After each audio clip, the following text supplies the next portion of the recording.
Hi friends, welcome to cook to easy. ఈరోజు మనం చూడబోతున్న recipe temple style పులిహోర recipe అండి.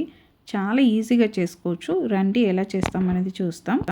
ఈ పులిహోర చేయడానికండి మనం ఫస్ట్ ఒక పొడి అనేది రెడీ చేసుకోవాలి. దానికోసం పొయ్యి మీద ఒక ప్యాన్ పెట్టేసేయండి. దీంట్లో 4 టేబుల్ స్పూను కొత్తిమీర సీడ్స్ అనేది వేస్తున్నామండి.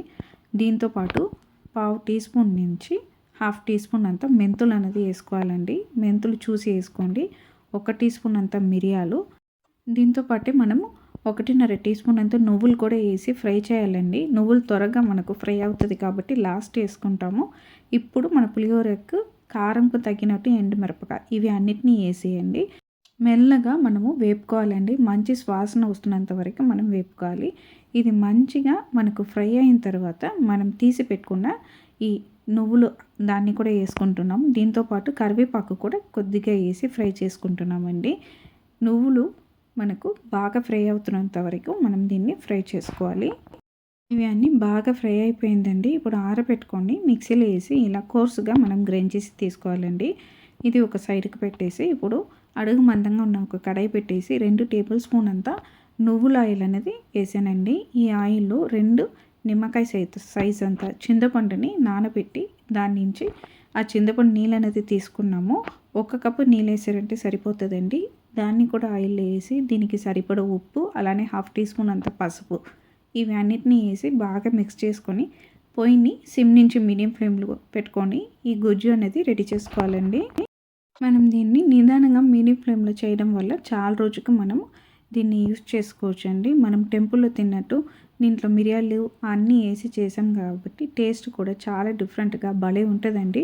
చూడండి, ఈ విధంగా సైడ్లో ఆయిల్ అనేది మనకి తేలింది. ఇప్పుడు ఈ స్టేజ్లో మనం పొడిగా రెడీ చేసుకున్న ఈ పులిహోర పొడిని దీంట్లో యాడ్ చేసేసి మంచిగా మనం మిక్స్ చేసేసి మళ్ళీ దీన్ని ఒక 2 to 5 మినిట్స్ పాటు కుక్ చేసుకోవాలండి. ఇది చింతపండు గుజ్జుతో మంచిగా మిక్స్ అయ్యి మనకు పులిహోర పేస్ట్గా తయారవ్వాలండి. ఆ సమయం వరకు మనం దీన్ని కుక్ చేసుకోవాలి. ఇది మనకు కుక్ అవుతున్న సమయంలో మనము పోపు కూడా రెడీ చేసి పెట్టుకోవాలండి. దానికోసం పొయ్యి మీద ఒక చిన్న కడాయి పెట్టేసి 1 టేబుల్ స్పూన్ అంతా నువ్వుల ఆయిల్ తీసుకోండి. ఆయిల్ అనేది వేడి అయిన తర్వాత పోపు గింజలు వేస్తున్నామండి. ఆవాలు, అలానే మినపప్పు, వడపప్పు అన్నీ మనకు ఒక్కొక్క టీ స్పూన్ వస్తున్నట్టు కలిపి తీసుకుంటే సరిపోతుందండి.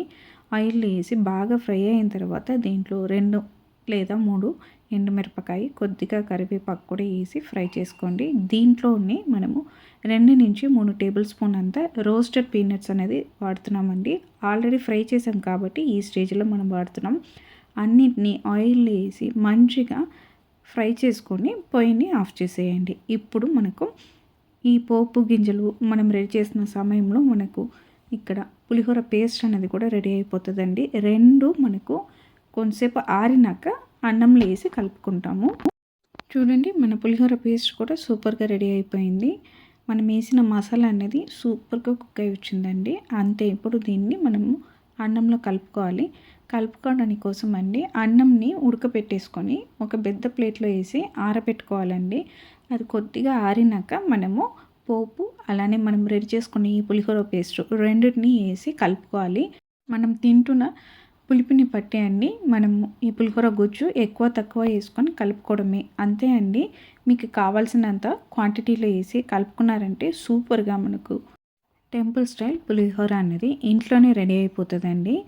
ఈ విధంగా మనము పులిహోర పేస్ట్ అనేది రెడీ చేసి పెట్టుకున్నామంటే మనకు కావాల్సినప్పుడు మనము ఈ పులిహోర అనేది చేసుకోవచ్చు. చాలా సింపుల్ ప్రాసెసే అండి. మనం ఎప్పుడు చేస్తున్న పులిహోరకింత కొద్దిగా ఈ పొడి అనేది డిఫరెంట్ ఉంటుంది. అంతే అండి, ఖచ్చితంగా మీరు కూడా సేమ్ కొలతలతో ఒక్కసారి ట్రై చేసి చూడండి, టేస్ట్ చేసి చూడండి. టేస్ట్ అయితే చాలా డిఫరెంట్గా బాగుంటుందండి. మనకు వస్తున్న విశేష రోజులకు దేవుడికి నైవేద్యంగా పెట్టడానికి ఖచ్చితంగా ఒకసారి ట్రై చేసి చూడండి. అందరూ ఇష్టపడతారండి. మీకు ఈ టెంపుల్ స్టైల్ పులిహోర రెసిపీ నచ్చిందంటే కుక్ టు ఈజీ ఛానల్ని లైక్ చేయండి, షేర్ చేయండి, కామెంట్ చేయండి.